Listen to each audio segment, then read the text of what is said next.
Zoti Islami, me që përmendët dhe u ndalët e vendimi i gjykatës kushtetuese, çfarë do të thotë ky vendim i gjykatës kushtetuese për Belinda Ballugun? Dhe si mendoni çfarë do ndodh me vet Ballugun? A do t'i dorëzohet drejtësisë, pra në kuptimin a do të mbaj përgjegjësi për ato për të cilat akuzohet, apo kuvendi dhe vetë Edi Rama do ta mbrojë? Se mbron dot më. Tani ai përpiqet të ndryshojë ligjet, ka arritur deri aty sa ndryshojë ligjet kushtetuese. Por nuk ka bërë paket verhoxha unë zotëri. Që kemi quajtur diktator dhe ka qenë diktator. Po tani si thot jeni diktator, pse si thot Edi Rama diktator? Ai Sali Berisha. Ne kam një pyetje për Sali Berishën direkte. Zoti Berisha, përse nuk vete në rjoll dhe të mbështesësh pranor të rjollit që po vidhen tokat nga biku yt oligarku Bashkimulaj? O Sali, qou! Më hubur dhe të atyre, po ti nuk del do. Sepse po të dalësh në mbrojtje atyre, prish marrëdhëniet me Bashkimulaj që ke bizneset shumëta me të, si të shtonë media se unë të disë. Nuk kam bërë e inventarin e pajisjeve edhe pasurive të ti, ashtë tua. Por akuzohet se je bashkëpunar me të në disa tendera, në disa pronën, në disa objekte. Qohu edhe mos në gjithë njerëzit, mos në gjithë morë njerëzit në rrugë, morë sepse po talesh, morë se vjen një pim që nga Gjirokastra aty, me para bosh vjen këtu në Tiranë për të marrë pjesë në protestën tënde. Që nga Gjirokastra vjen, që nga Golemi vjen të Urat Islami. I betuar e i vendosur Partinë Demokratike. Dhe se kupton që ti Sali po e ke tratuar me kohë. As atë, as një pin tjetër tim Adriatik Islamaj, se po i them me emra, sepse pas me ta kam matur bulevardin me centimetra, plëm për plëm, në për marshinë, protesta, dhe tani që del dhe i kërkon prapë në protesta. I largohu sotri, e bëre e tyrën të ndësi, e mbylle atë karierën të ndë politike. Apo ke qef të vdesës të karike? Jo, nuk do vdesës të karike. Do të heqim nga karike dhe do vesh aty ku ke vëndi. Ti rikthehemi sërish pjesës Edi Ramës dhe raportit ti me drejtësinë, ku sa i përket ndryshimeve në kodin penal ka pasur një reagim nga ambasada amerikane për Euronewsin, ku thekson konkretisht se pavarësia e institucioneve drejtësisë në Shqipëri mbetet thelbësore për bashkëpunimin e vazhdueshëm mes Shtetit Bashkuar të Amerikës dhe Shqipërisë në luftën kundër krimit ndërkombëtar. Nuk kemi koment për çështjet ligjore që janë në proces. Në këtë rast, a është ky një shqetësim për vetë drejtësinë dhe vetë raportet me ndërkombëtarët, sulmet që Edi Rama ka bërë ndaj gjyqtarëve, por edhe ndaj vetë sistemit në tërësi? Jo, kam unë një koment. Kam një koment dhe një koment që unë një drejtoj ambasadës amerikane dhe si qytetar shqiptar dhe mendoj që të vlerësoj. Zotëri, nuk është vetëm korupcioni dhe krimi organizuar që po bën Edi Rama dhe narkoshteti që ka krijuar. Por e shkatrimi i Shqipërisë, e kuptoni që po shkatron atë Shqipëri për të cilën ju ish presidenti Wilson e mbrojti Shqipërinë nga thonjt dhe nga dhëmët e serbëve dhe të grekëve, atëre drejt ambasadës. Vazhdoni rrugën e presidentit Wilson.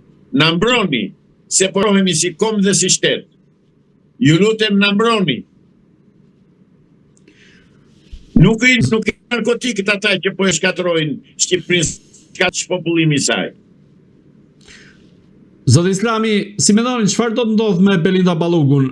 A do ta lejoj kuvendi Spakun që t'i hap rrugë arrestimit të saj? Kuvendi nuk do ta lejoj. Se po lejoj atë do thotë që do shkrihet kuvendi, do shkrihet parlamenti, do shkrihet rilindja demokratike, rilindja komuniste. Po në fakt ka një presion. Ka një presion nga Brukseli. Të lutem. Ai presioni Brukselit është ta rrafin me një upull. Jo zotëri.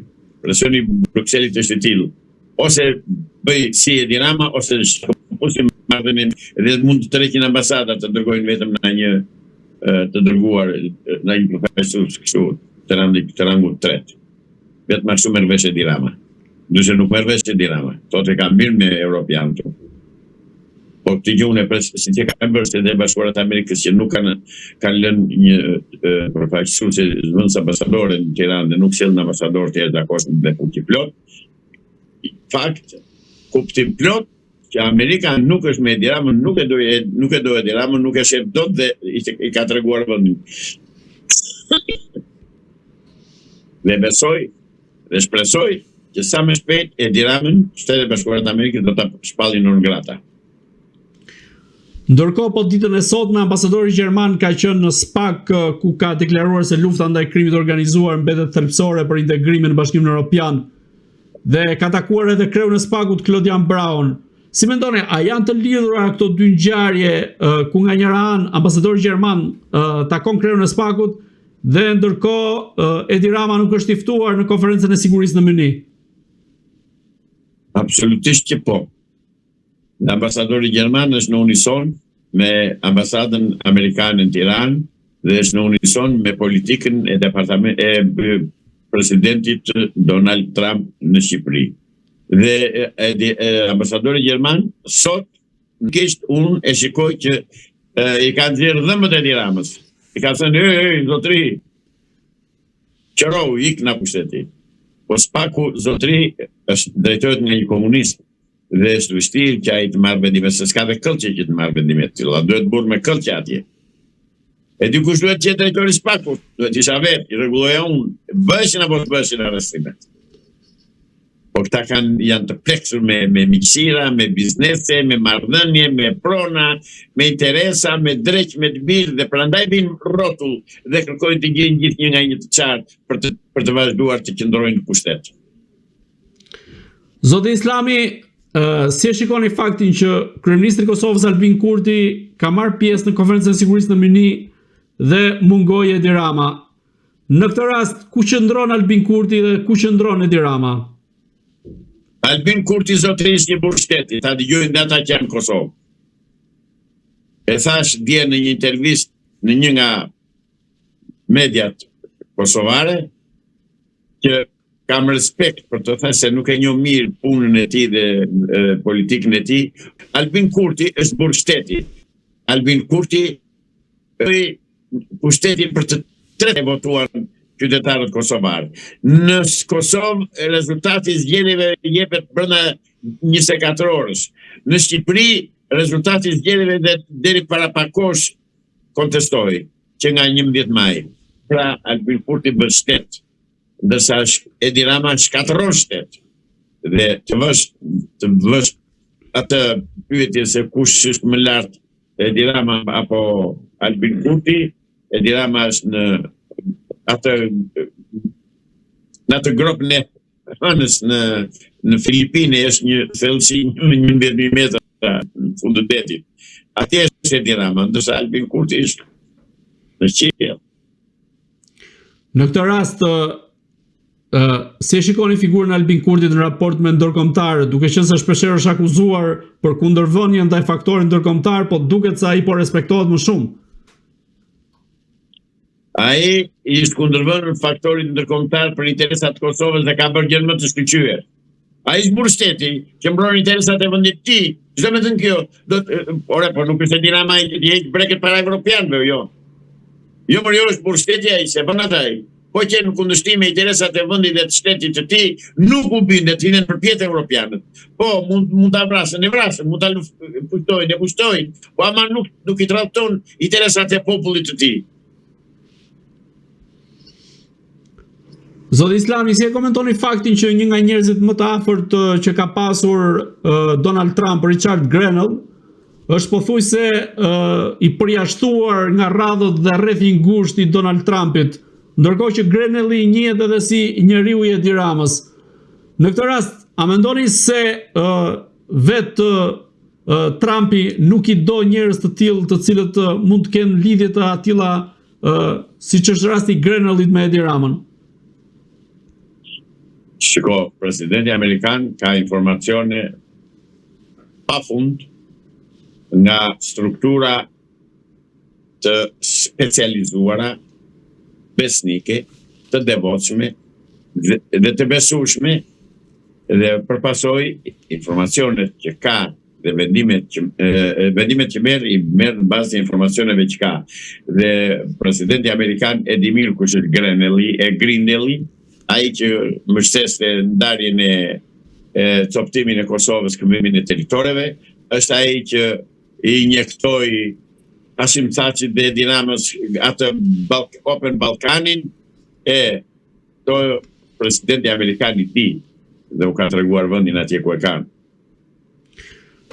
Zoti Islami, të rikthehemi sërish te Kosova, por konkretisht tek ajo që po ndodh në Hag, teksa prokuroria ka kërkuar atje 45 vite burg për secilin prej ish-krerëve të UÇK-s, Hashim Thaçin, Jakub Krasniqin, Kadri Veselin dhe Recep Selimin.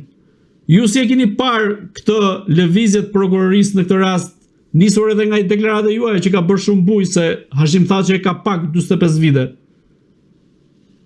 Dëgjo, ta sqaroj edhe tek media jote këtë thënie time.